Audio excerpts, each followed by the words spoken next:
இப்படி ஒரு ஒப்பந்தத்துக்காக ஏதோ ஒரு காரணத்துக்காக அவருக்கு ஒரு ஸ்டேட்டஸ் கிடைக்க வேணும்ன்றதுக்காக இதை செய்கிறார்கள்.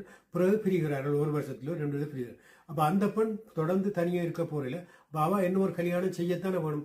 அவள் இப்படிப்பட்ட இந்த சூழ்நிலை வரும்போது இது ஆணையா பெண்ணை அதிகம் பாதிக்கும், அல்லது அந்த பெண்ணுக்கு எப்படியான என்ன ஒரு கணவனை தேடி பதிவு செய்யப்படும் போது எப்படியான விளைவுகளை கொண்டு வரும்ன்றது எங்கட வேற்றின மக்கள் இன்றைக்கு அது வேறு விஷயம். அதை பற்றி நாங்கள் சொல்வதற்கிலே எங்கட கலாச்சாரத்தின்படி இப்படி நடந்தால் அந்த பெண்ணுக்கு எவ்விதமான பாதிப்புகள் இருக்கும் என்றதை நீங்கள் இருக்குமா இல்லையான்றதை பற்றி நீங்கள் சொல்லுங்க. நிச்சயமாக இருக்கும்.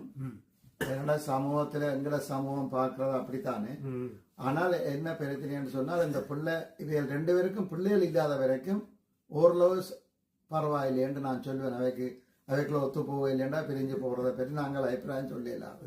ஆனா பிள்ளைகள் இருந்தா நிச்சயமாக பிள்ளைகளை தான் அது பாதிக்கும். இல்ல அதில் நீங்க ஒரு விஷயம் சொன்னீங்க முதலே, இவர்கள் இப்படி செய்கிறோன்னு சொன்னாலும் உங்களுக்கு கூட அந்த பதிவு செய்தால் அவர்கள் 2 பேரும் மாலை மாற்றி சேர்ந்து படம் இருந்து ஏதோ அதுக்குரிய மோதிரங்கள் எல்லாம் மாதிரி படம் எடுத்து ப்ரூவ் பண்ணணும்னு சொல்லிய சரி, அது ஓகே. உண்மையிலே அவைக்கு உடல் ரீதியாக எந்த தொடர்பும் இல்லாமல் இருந்திருக்கலாம். ஆனால் இது ஒரு இதுக்காக ஒரு சினிமாவில் எத்தனை பேர் கல்யாணம் செய்கிற மாதிரி நடிக்கணும் தானே. அப்போ இது ஒரு நாடகம் மாதிரி எடுத்துக்கொண்டாலும் வருகிற கணவன், அடுத்து வர்ற கணவன் ஒரு காலத்தில் அவருக்கு இந்த விஷயங்கள் தெரியாமல் இருக்கலாம், தெரிஞ்சும் இருக்கலாம். தெரியாமல் இருந்தால் ஒரு 4 வருஷத்துக்கு பிறகு பிள்ளைகள் பிறந்த அப்புறம் இவ இன்னும் ஒருவரோட இது வந்து மாலை மாற்றி மோதிரம் மாத்திர மாதிரி ஒரு படம் அவற்றை கையில் சிக்கப்படைக்க இந்த விஷயம் முதலே தெரியாமல் இருந்திருக்கலாம், பல சொல்லியும் இருக்கலாம். இப்படிப்பட்ட ஒரு விளைவுகள் பின்னுக்கு வரைக்கும் அடுத்து வர்ற கணவனுக்கு இது ஒரு பெரிய மன உளைச்சலை தரக்கூடிய ஒரு சுச்சுவேஷனாக மாறக்கூடிய இடம் வரந்தானே. அப்படி வந்தால் என்ன செய்யலாம்? இப்ப நாங்கள் இந்த கேள்விக்கு பதிலளிக்கிறோம்னு சொன்னால் கஷ்டம். உண்மைதான். இல்ல, உண்மையில என்ன நடக்கும்னு சொன்னால், நீங்கள் அந்த மேரேஜ் லைசன்ஸை பெரியமா சொல்லி இருந்தேன். அந்த மேரேஜ் லைசன்ஸ் ஆபீஸுக்கு போக 2 பேரும் சிங்கிள் அண்டு கொடுத்து தான் லைசன்ஸ் எடுத்திருக்கணும். பேருந்து திருமண பதிவை நாங்கள் செய்து வச்சு சட்டபூர்வமா நிறைவேற்றின பிறகு அவை மேரிட் என்ற கேட்டகரிக்குள்ள வந்துடுவிடும். நாங்கள் இந்த டாக்குமெண்ட் எல்லாத்தையும் தண்டபேக்கு அனுப்பிடுவோம். இப்ப தண்டபேக்கு அனுப்பின பிறகு அங்க பதியப்பட்டிடும் இவ மேரிட் சொல்லி. அப்ப இவன் பேரு கீழே மேரிட் அங்க டாக்குமெண்ட் இருக்கும். பேருந்து நீங்கள் இப்ப சொல்ற வழியில அவ பிரிய போயினோம் என்று சொன்னால் அவ லோயர் கால போய்தான் அப்ளை பண்ணி டிவோர்ஸ் எடுத்திருப்பினான். அப்ப திருப்பி இன்னொரு திருமணம் செய்ய போயினோம் என்று சொன்னால் நிச்சயமாக கணவனுக்கோ மனைவிக்கோ அந்த மேரேஜ் டாக்குமெண்ட்டுக்கு போகல அவ டிவோர்ஸ் தான் கொடுப்பினான். அவன் ஸ்டேட்டஸ் என்னன்னு கேட்க சிங்கிள் அண்டு வராது. டிவோர்ஸ் அண்டு போட்டு அந்த டிவோர்ஸுக்கு கீழே அவன் கோர்ட் ஃபைல் நம்பரும் வரும். ஒரு டிவோர்ஸ் எடுத்து அதுக்குரிய கோர்ட் ஃபைல் நம்பர் இருக்குது. அப்ப அந்த சிட்டி கேட்கும் இந்த கோர்ட்ஸ் ஃபைல் நம்பரை கொண்டு வா, அந்த கோர்ட்ஸ் டீசனை கொண்டு வாண்டு அதை கொடுத்துதான் அவ திருப்பி அடுத்த இடம் திருமணம் செய்ய போய். அப்ப கணவனோ மனைவிக்கோ நிச்சயமாக அங்க தெரிய வரும். அங்க டிவோர்ஸ் அங்க இருக்கும், அதுக்குள்ள கோர்ட் ஃபைல் நம்பர் இருக்கும். அதை தெரிஞ்சு கொண்டுதான் அவைய பெற்றாருக்கு தெரியாம இருக்கலாம், கணவன் மனைவிக்கு தெரியாம அப்படி செய்யலாம். சட்டபூர்வமாக அவைக்கு தெரிஞ்சிருக்கு. நல்ல விஷயம். அப்ப இப்ப இதுல இருந்து நாங்கள் சாரமா புரியக்கூடிய விஷயம் என்றால், இப்படிப்பட்ட ஒரு ஸ்டேட்டஸ் சம்பந்தமாக திருமணம் செய்து போட்டு டிவோர்ஸ் எடுத்தாலும் அவர்கள் இன்னும் ஒரு திருமணம் செய்யும் போது கட்டாயம் அதுல டிவோர்ஸ் என்ற அந்த குறியீடு இருக்கும். அதனால் அவர்கள் இன்னும் ஒரு திருமணத்தை இப்போ ஒரு ஆணாக இருந்தால் பெண்ணை தேடலாம், பெண்ணாக இருந்தால் ஆணை தேடலாம். இவர்கள் திருமணம் இன்னும் ஒருவருக்கு பேசும்போது இந்த விஷயங்கள் எல்லாம் சொல்லி தெளிவுபடுத்தி அதுக்கு பிறகுதான் இவர்கள் இன்னும் ஒரு திருமணத்தை செய்ய முடியும். அப்படி சொல்லாமல் தெளிவுபடுத்தாமல் செய்தால் அதில் குடும்ப பிரச்சனைகள் வர்றதுக்கு சந்தர்ப்பம் இருக்கும் என்பதுதான் உங்களுடைய கருத்து. ஆனா கனடாவில அநேகமான பிள்ளைகள் தங்கட எல்லாமே தெளிவா சொல்லித்தான் கதைச்சு செய்யணும். அப்ப இங்கே ஒன்றும் அந்த பிள்ளைகள் மறைச்சு செய்யறது ஒன்றும் இல்லை. நிச்சயமா. அப்ப நிச்சயமா ஆளையால் புரிஞ்சு கொண்டுதான் அடுத்த ஸ்டெப்புக்கு போய் கொண்டிருப்பினோம். சரி, அந்த வகையில் உண்மை. இதுவரை நாங்கள் இந்த ஸ்டேட்டஸ் சம்பந்தமான திருமணம் சம்பந்தமான விஷயங்களை பார்த்தோம். அந்த வகையில் இன்னும் 3 வகையான திருமணங்கள் பற்றி நாங்கள் சுருக்கமாக பார்க்க வரோம். அடுத்தது ஒருவர் விரும்பி காதலிச்சு செய்கிற ஒரு திருமணம் இருக்கிறது. மற்றது காதலிக்க முன்பே பெற்றோர் தமது பிள்ளைகளுக்கு வரன் அல்லது பெண் பார்த்து செய்து வைப்பார்கள். சில பேர் செய்து கல்யாணம் செய்த பிறகு கணவனோ மனைவியோ இறந்த பிறகு ஒரு குறிப்பிட்ட வயதுக்கு பிறகு, ஒரு 50 வயதுக்கு பிறகு திருமணம் அவர்களால் செய்ய முடியாது. இந்த கம்பேனியன்ஸ் சொல்லி, அதாவது துணை, வாழ்க்கை துணைன்னு சொல்லி, அதாவது சேர்ந்து கொஞ்ச காலத்தில் இருப்பார்கள். அப்படி இருக்கும்போது அவர்களுக்கு பிள்ளைகள் வர்றதுக்கு சந்தர்ப்பம் இல்லை. பெரும்பாலும் இந்த பெட்ஸை வளர்த்து கொண்டிருப்பார்கள். அப்போ இப்படிப்பட்டு இந்த மனுஷ வாழ்க்கையில் பலவிதமான சந்தர்ப்பங்கள் இருக்கு. எனவே உங்களோட நான் முன்வைக்கும் கேள்வி என்றால், வாழ்க்கையில் திருமணம் என்பது எவ்வகையான திருமணத்தை நீங்கள் ரெக்கமெண்ட் பண்றீர்கள்? பொதுவாக இந்த பெற்றோருக்கு பேசி செய்வது நல்லமா, அல்லது காதல் திருமணத்தில் கூட அங்கீகாரம் இருக்கா, அல்லது எப்படி இந்த சிறார்கள் எப்படி தங்களோட வாழ்க்கையை அமைக்க வேண்டும்ன்றது உங்களுடைய அனுபவத்திலிருந்து நீங்கள் என்ன சொல்ல விரும்புகிறீர்கள்? உங்களுக்கு தெரியும் தானே, எங்கட நாட்டை போல இல்லை. இங்க வந்து பிள்ளைகள் ஆளோட ஆள் பழகி அவையில நல்ல வடிவா அவைகளை பற்றி அறிஞ்ச அப்புறம் ஒரு முடிவுக்கு வெறினா திருமணம் பண்றதுக்கு. அப்ப அவை ஆளையால் விரும்பி செய்யறது கொஞ்சம் நீண்ட காலம் நின்று பிடிக்குவேன் என்று சொன்னால் அவே தங்களுக்குள்ள பழகித்தான் வெறியினம். வெறியக்குள்ள தங்களுக்குள்ள பிரச்சனை வந்தா பெற்றாருக்கு சொல்ல மாட்டேன். தாங்களே சமாளிச்சு தங்களுக்குள்ளே சமாளிச்சு சோல்வ் பண்ணி கொண்டு வாழ்க்கையை கொண்டு ஓடுயினம். இந்த பேசி செய்யற திருமணத்துல பிள்ளைகள் ஈஸியா எடுத்துடணும். பேரண்ட்ஸ் தானே, அப்ப எது எடுக்காலும் நீங்கள் பார்த்து செய்து வச்சதுன்னு சொல்லி உடனே பின்னால பேரண்ட்ஸை தான் கையை காட்டினோம். இவே செய்ததெல்லாம் ஏதோ பிள்ளையாண்டு தாங்களா பழகி விரைக்கல அவை எல்லாத்தையும் பிளஸ் அண்ட் மைனஸ் எல்லாம் பழகி வெறியினம். அப்ப அவைக்கு ஒரு 3-4 மாதம் பழகினா பிறகுதான் அவை சிலவுல வருஷ கணக்கில் பழகினா அப்புறம் திருமணம் வந்த கட்டத்துக்கு வெறியினம். அப்ப அவைக்கு ஆளையால் நல்லா புரிஞ்சு கொண்டுதான் கோபம் வெறும் பிரச்சனை வெறும் எல்லாத்தையும் தெரிஞ்சு கொண்டுதான் திருமணத்துக்கு கால வைக்கணும். சரி, அந்த வகையில் அப்பர் என்ன ஒரு கேள்வி இருக்கு. அதுக்கு முதல் அப்பர் நீங்கள் என்ன கேட்க இருக்கிறீர்கள்? ஒரு திருமணம் செய்தவர் தன்னுடைய குடும்பத்துடன் இருப்பதனால பல பிரச்சனைகள் ஏற்படுவதற்கு வாய்ப்புகள் அதிகமாக இருக்கிறது. அவர்கள் தனியாக இருப்பதுதான் மிக சிறந்தது என்று நான் நினைக்கிறேன். அதை பற்றி உங்களுடைய அபிப்பிராயம்? நிச்சயமாக. நான் அம்பாறையில் வேலை செய்யும் போது எனக்கு பொஸ்ஸாக இருந்தவர் அடிக்கடி கூறுவார், நீங்கள் மறைவானால் ஒரு வருஷமாவது தனியாக வாழ வேணும், அப்பதான் உங்களை பற்றி சரியாக துணைவியா புரிந்து கொள்வார்கள். அந்த விதத்திலே தான் நீங்கள் பிறகு வந்து தேர்ந்த தகவலோட சேர்ந்து வாழலாம். ஒரு வருஷம் குறைந்தது தனியாக போய் வாழ வேணும். அந்த ஒரு வருஷத்தில் நல்ல புரிதல் வரும் 2 பேருக்கும் உண்டு. அந்த விதத்தில் நீங்க சொல்றபடி பெற்றோருடன் வாழ்றதை விட தனியாக அவர்கள் ஒரு வீடு எடுத்து வாழுவது சிறந்தது. பெற்றோர் உதவியுடன் அப்படி வாழ்ந்தார்கள் ஆளையால் புரியக்கூடியதாக இருக்கும். பெற்றோருடன் இருக்கும்போது பெற்றோர்களின் சில பெற்றோர்கள் தேவையில்லாம தலையிடுவார்கள். அப்ப அப்படியான நேரங்கள் தான் பிரச்சனைகள் கூடுதலாக. நிச்சயமா அந்த வகையில் இப்போ நீங்கள் சொன்ன மாதிரி இப்போ அப்பர்கிட்ட கேள்வி என்னென்னா, திருமணமாகி புதுசாக அவர்கள் வாழ்க்கையை தொடங்கும் போது தாய் தகப்பனோடு இருந்து தங்கள் வாழ்க்கையை தொடங்குவதை விட தனி குடித்தனம் போகிறதான் நல்லதுன்னு நீங்கள் சொல்லுகிறீர்கள். அந்த வகையில் அதில் நல்ல காரணம் இருக்குது, எதிரான காரணம் இருப்பதாக நான் உணர்கிறேன்.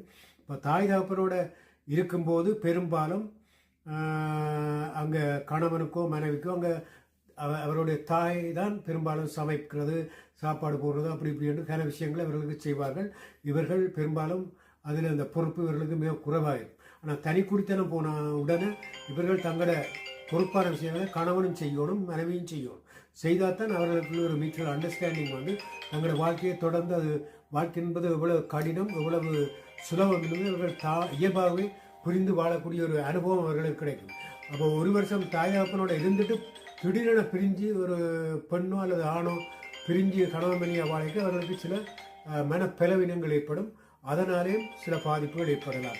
அந்த வகையில் வேல்வானந்த சொன்ன மாதிரி ஆரம்பத்திலே ஒரு தனி குடித்தனமாக போகிறதான் நல்லது என்பதுதான் உங்களோட கருத்து, அப்படி தானே? ஆமாம். சரி, இந்த வகையில் நாங்கள் அவர்கள் தனி குடித்தனம் போகாவிட்டாலும் வீடு என்று சொன்னால் அவர்களுக்கு பேஸ்மெண்டோ இல்லாட்டால் பெற்றார் பேஸ்மெண்ட்ல இருந்தா மேலுக்கோ அவர்கள் தனித்தனியாக தங்களை புரிந்து கொள்ளக்கூடிய மாதிரி நீங்க சொன்ன மாதிரி தாங்களாக சமைச்சு தாங்களாக ஒரு குடும்பத்தை அமைத்துக் கொண்டிருக்கும் போது கூடுதலான விளக்கங்களை ஆளையால் புரிந்து கொள்வார்கள். அந்த வகையில் நீங்கள் முதல் சொன்ன பதிலுக்கு என்னோட ஒரு கேள்வி இருந்தது. அந்த கேள்வியை நான் இப்போ கேட்கிறேன். நீங்கள் சொன்னீர்கள் ஒப்பந்தம் தாய் தகப்பன் பார்த்து செய்கிற திருமணத்தை விட அவர்கள் 4-5 வருஷம் பழகி அதுதான் தொடர்ந்து இறுக்கமாக நிற்கக்கூடிய ஒரு பிணைப்பாக இருக்கும் என்று நீங்கள் சொன்னீர்கள். ஆனால் அதில் எனக்கு ஒரு சின்ன முரண்பாடு இருப்பதாக உணர்கிறேன். என்னென்னு கேட்டால், ஒரு ஆணும் பெண்ணும் 2 காரணத்துக்காகத்தான் இணைந்து கொள்கிறார்கள். ஒன்று முக்கியமாக அது இயற்கையாக மனுஷனாக இருந்தாருன்னா விலங்காக இருந்தாருன்னா ஆணும் பெண்ணும் இணைகிறதுக்கு முக்கிய காரணம் இயல்பாக இயற்கையாக ஏற்படும் 2 உணர்வு, அதாவது ஈர்ப்பு, அதாவது பாலியல் ஈர்ப்பு, பாலியல் கவர்ச்சி, பாலியல் ஈர்ப்பு. அந்த பாலியல் ஈர்ப்பை இந்த இயற்கை வைத்திருக்கிற காரணம் உங்க இனத்தை அடுத்த சந்ததிக்கு பெருக்க வேணும். பெருக்கினா தான் உங்க இனம் இந்த இயற்கையாக தொடர்ந்து வாழ முடியும் என்றது இயற்கை விட்ட விதி. அப்போ இது மனிதனிடம் இந்த இயற்கை பாலியல் ஈர்ப்பு கவர்ச்சி இருக்கிறது. ஆனால் ஒரு ஆணும் பெண்ணும் புதுசாக பழகும் போது நாங்கள் பலவிதமான எதிர்பார்ப்புகளை எதிர்த்து பார்த்து தான் ஒரு ஆண் பெண்ணை விரும்புவார் அல்லது ஒரு பெண் ஆணை விரும்புவார். அப்போ ஆண் பெரும்பாலும் இப்போ மயிலுக்கு ஆண் மயிலுக்கு தோகை இருக்குது, பெண் மயிலுக்கு தோகை இல்லை. அப்போ அந்த தோகை விரிச்சு ஆடும் அந்த கவர்ச்சியில் தான் பெண் மயில் கவரப்படுது. அதே மாதிரி அந்த அடிப்படையில் ஆண்களை மனுஷனை பார்த்தா மனுஷனும் ஒரு ஆணை எடுக்க தன்னுடைய பெண்ணை ஒரு மனைவியாக வர்றவளை பார்க்க முதல் அவன் எதிர்பார்ப்பது குணமண்டும் இல்லை, பணமண்டும் இல்லை, அழகத்தான் முதல் பெரும்பாலானது. விதிவிலக்கு நிறைய இருக்கு, இல்லைன்னு நான் சொல்லுவேன். அழகத்தான் எதிர்பார்ப்பார்கள். அப்போ அது அந்த அழகண்ட ஒன்று இருப்பதற்கு எப்படி பெண்மயிலுக்கு தோகை இருப்பது போல் பெண்களுக்கு கூந்தல் இயற்கையாக வளர தொடங்கியது.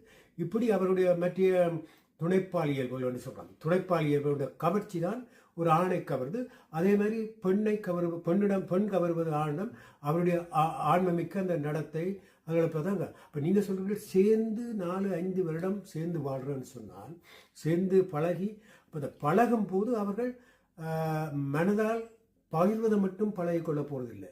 அவர்கள் இயற்கையாக கணவன் மனைவியாகின பிறகு எப்படி ஒரு கணவன் மனைவி வாழப்போகிறார்களோ அப்படியான ஒரு சூழ்நிலைக்கு அவர்கள் உட்படுத்தப்படுகிறார்கள்.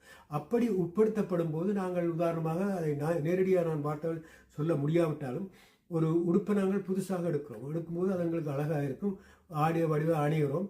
பிறகு 4 தரம் துவச்சி முடிச்ச அப்புறம் அந்த விட்டுட்டு வேறு ஒரு உடுப்பை தான் எங்களுக்கு போட மனம் பெறும். அப்படி ஒரு சூழ்நிலை இவருடைய மனநிலையில் ஏற்படும் போது இதனால் பல பாதிப்புகள் வராதா என்றதுதான் என்னது கேள்வி. அவர்கள் பழகும் போது நான் கூறியது ஆளையால் புரிந்து கொள்வார்கள். இப்ப சில வழியில உங்களுக்கு தெரியும், சில குடும்பங்கள் பல பேர் சொல்லுவார்கள் சில குடும்பங்கள்ல பிரச்சனை இல்லையண்டு. அப்படி என்று நான் சொல்ல மாட்டேன். எல்லா குடும்பங்கள்லயும் பிரச்சனை இருக்குது. அந்த பிரச்சனையை வெட்டி சந்தோஷமா அடுத்த ஸ்டெப்புக்கு கொண்டு போறோம், அடுத்த கட்டத்துக்கு நகர்த்தி கொண்டு போறதுதான் அந்த கணவன் மனைவியோட கட்டித்தனம். அப்ப அவ இன்றைக்கு பிரச்சனைப்பட்ட காலமைக்கு பிரச்சனை எல்லாம் தீர்ந்து சந்தோஷமா போவிடும். அப்ப பிரச்சனை இல்லாத குடும்பம் என்றால் இல்லை என்றுதான் நான் சொல்லுவேன். சின்ன சின்ன பிரச்சனை எப்போதும் இருந்து கொண்டே இருக்கும். அதை தீர்த்து சமாளிச்சு எப்படி சந்தோஷமா வாழ பழகிறதான் அந்த கட்டித்தனம். சரி, அந்த இதுகளை தான் அவை முதலே அதற்குரிய புரிதலோட பழகி இருந்தால், இப்ப நீங்க சொல்ற மாதிரி பெற்றார் பார்த்து சாத்திரம் எல்லாம் பார்த்து நீங்க சொன்னபடி யோனி பொருத்தம் பார்ப்பார்கள், ராசி பொருத்தம், தாலி பொருத்தம் எல்லாம் பார்த்து செய்த பல கல்யாணங்களும் தடைப்பட்டிருக்கின்றது. ஆனால் அவை விரும்பி செய்த பல கல்யாணங்களும் எனக்கு தெரியக்கூடியதாக அதுவும் பிரிஞ்சு போயிருக்கின்றன. அப்ப ரெண்டுலேயும் நடந்திருக்குது எல்லா சம்பவங்களும். ஆனால் இதுல 2 பேரும் விட்டு கொடுத்து போனால் திருமணம் சிறப்பாக அமையும், பிள்ளைகளுக்கும் அது நல்ல ஒரு வாழ்க்கை அமைத்த உண்மையில் நீங்க சொன்ன மாதிரி 2லேயும் அனுகூலங்களும் இருக்கு, எதிரான கருத்துகளும் இருக்கு. உதாரணமாக இந்த யோனி பொருத்தம் பார்த்து பெற்றோருடைய பொருத்தங்கள் எல்லாம் பார்த்து செய்கிறது அது ஒரு நம்பிக்கைக்காக செய்யப்படுறது. அதில் எவ்வளவு தூரம் சாத்தியப்படும், எவ்வளவு தூரம் நல்லதாக இருக்குமென்றதுக்கு உத்தரவாதம் இல்லை. அந்த பெற்றோர்கள் நாங்கள் கடந்த காலங்களில் எங்களோட மூதாதையர் சொல்லி வைத்த அந்த சம்பிரதாய முறைப்படி அதை ஒரு நம்பிக்கை அடிப்படையில் செய்கிறார்கள். ஆனால் இப்போ காலம் மாறிவிட்டது, நாகரிகம் எவ்வளவு முன்னேறிவிட்டது. இப்போ இப்போ நான் இந்த முன்னேறின காலம்ன்றது உண்மையாக அது ஆதி காலத்துக்கு தான் இது திரும்பி கொண்டிருக்கின்றது. என்னுடைய கணிப்பு என்னென்னு கேட்டால், ஆதி காலத்தில் இப்படியெல்லாம் இறந்ததை பார்த்து அம்மி குத்தி அந்த இதெல்லாம் செய்யலை. அப்போ வேடுவ காலங்களில் காடுகளிலும் மலைகளிலும் மனிதன் வாழ்ந்தபோது எப்படி ஒரு மிருகம் ஒரு பெண்ணை கலைச்சி போய் பிடிச்சி சேர்ந்து வாழ்கிற மாதிரி மனிதர்களும் கூட்டமாக வாழ்ந்துதான் ஒரு பெண்ணை ஆணும் பெண்ணும் ஒருத்தருக்கு ஓடி பிடிச்சி கடைசியாக சேர்ந்து வாழக்கூடிய சூழ்நிலை உருவாக்கின மாதிரி தான் இப்போ அந்த நாகரிகம் என்ற போர்வையில் இது திரும்பி வருகிறது. அப்படின்னால் ஒரு இடப்பட்ட காலம் கடவுள் மற்றது இதெல்லாம் மனுஷன் அந்த நம்பிக்கை வரைக்கும் தான் இப்படிப்பட்ட விதிமுறைகளை கொண்டாந்து பேச்சுவார்த்தையில் இப்போ பெற்றோருடைய கணிப்பில் வர்ற திருமணம் வந்து இப்போ அதெல்லாம் சிதைக்கப்பட்டு இப்போ நாகரிகம் என்ற ரீதியில் மேல நாடுகளில் போகிற வழியில் ஒரு பெண்ணை கண்டோன்னு காதலித்து திருமணம் செய்து பிறகு சேர்ந்துருக்கிறோம். அப்போ இது உண்மையில் இது நாகரிகம் என்ற போர்வையில் பழமைக்குத்தான் மீண்டும் திரும்பி இருக்கு. அந்த வேடுவ காலத்தில் எப்படி காடுகளில் மிருகங்கள் ஒன்று கவர்ந்து பிறகு சேர்ந்து வாழ்ந்து பிறகு விட்டுட்டு இன்னும் ஒரு மிருகத்தோட வாழ்ற மாதிரி தான் இந்த வாழ்க்கை. இதை நாங்கள் இப்போ நாகரிகம் என்ற சாயத்தை பூசி வச்சிருக்கிற மொழிய. ஆனால் உண்மையில ஒரு கட்டுக்கோப்பு அமைப்பான வாழ்க்கைன்னு சொன்னால் அது இந்த வாழ்க்கையாக பெருசாக எடுக்க முடியாவிட்டாலும் பலருடைய வாழ்க்கையில நல்ல மாதிரி அது அமைந்தால் சந்தோஷம். அதில் விதிவிலக்குகளும் நிச்சயமாக இருக்கிறது. எனவே நாங்கள் நாகரிகம் என்று சொன்னாலும் அது ஆதிகால வாழ்க்கையை தான் திருப்பி காட்டுவதாக நான் கருதுகிறேன். இதை பற்றி உங்களுடைய கருத்து என்ன? இப்போ நீங்கள் சொன்னதோட அதையோட சேர்த்து தான் இன்னொரு கருத்தை சொல்ல போகிறேன். ஆமாம், இந்த கனடாவில் ஒன்டாரியோவில் நாங்கள் விறக்கு முதலே இப்ப தமிழாக்கள் வந்து திருமணம் செய்கிறோம், திருமண முறைகள் நடக்குது, சந்தோஷமா வாழுகிறோம். அதற்கு முதலே ஒரு கணவன் மனைவி திருமணம் செய்தால் நாங்கள் இலங்கையில் என்ன செய்வோம், உடனடியாக மனைவி தன் பேரை மாத்திடுவா. பேர் வந்து அந்த லாஸ்ட் நேம் மாறப்பட்டுப்போம். இங்க கனடால அப்படி இல்லை. அது ஒரு ஆப்ஷன் என்றால் அவ வந்து ஒரு தெரிவு. அவ விரும்பினா மாத்தலாம், இல்லாட்டால் அப்படியே தன் தகப்பன்ற பேர்லயே இருந்து கொள்ளலாம். அவ வாழ்க்கை முழுக்க அப்படியே இருக்க போறாண்டாலும் இருக்கலாம். அதுக்குள்ள ஒரு சின்ன ஒரு சூட்சுமமும் இருக்கும். சில வேளையில அது முன்னோர்கள் வெள்ளக்காரங்க தங்களுக்காக வேண்டி ஏற்பாடு செய்யப்பட்ட சட்டமாகவும் இருக்கலாம். அது என்னென்று சொன்னால், அவ திருமணம் செய்த பிறகு இந்த கணவனை நல்ல வடிவா புரிஞ்சு நடந்திருந்தா பேருந்து மாத்தி கொள்ளலாம், இல்லையா அப்படியே இருக்கலாம். ஆனால் அவைக்கு ஒரு சந்தர்ப்பத்தை கொடுபடுது என்று நினைக்கிறேன். சில வேளை அவர் இதாண்டு போனாலும் அவ தன் தகப்பன்ற பேர்லயே வாழ்ந்து கொண்டு போவான். திருமணம் செய்யறதால அவன் லாஸ்ட் டைம் கட்டாயமா மாத்தணும்னு சொல்லி இங்கத்த சட்டத்திலே இல்லை. அப்ப அவ இன்னொரு ஆளை திருமணம் செய்தாலும் அவ தகப்பன்ற பேர்ல இருப்பான். திருமணம் அந்த சட்டபூர்வமா நடந்திருக்கும். ஆனால் அவ அதால கட்டாயம் பேர் மாத்தணும் இல்லை. ஆனால் அவர்கிட்ட சொத்து பத்துகள் அதுகள் இருக்குமாக இருந்தால் பேரை மாத்தி வைக்கின்றால் அவைக்கு இருந்தா பேர் மாத்தாவிட்டாலும் கூட அவைக்கு உரிமை இருக்குத்தான். சிலாக்கள் அநேகமானவே பேரை மாத்தி வச்சு கொள்ளிக்கணும், சிலாக்கள் பேரை மாத்தாமலே அப்படியே இருக்கணும். சரி, எந்த வகையில் அப்பர் உங்களுடைய வெளியே வேணுங்கள்? இங்கே ஒரு பதிவு திருமணம் செய்வதற்கு ஆரம்ப கட்டணங்கள் என்ன மாதிரி, இந்த கிளியரன்ஸ் எடுத்து இந்த இங்கே ஒரு ஆள் திருமணம் செய்யாமல் இங்கே வந்திருந்தால் அவருக்கு சிட்டியோட $180 கட்டி அந்த மேரேஜ் லைசன்ஸ் எடுக்க வேணும். அதோட சாட்சிகள் வந்து கையெழுத்து வைக்கிறோட நாங்கள் நிறைவேற்றி வைப்போம். அவை தங்களோட ஐடியலை காட்டி செய்து வைக்கணும்.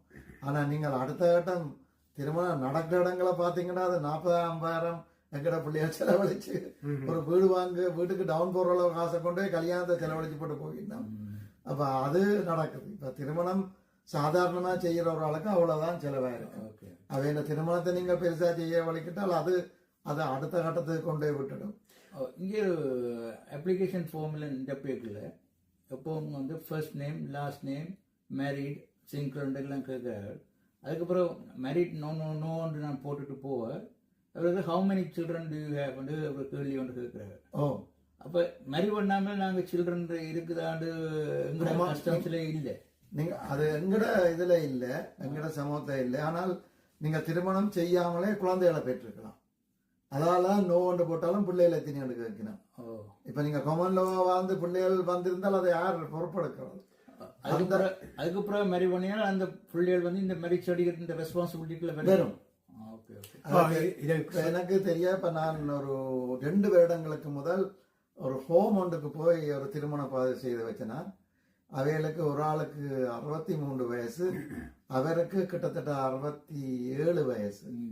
அவர்கள் திருமணத்துக்கு என்னை அழைத்திருந்தார்கள் திருமண பதிவு செய்யறதுக்கு.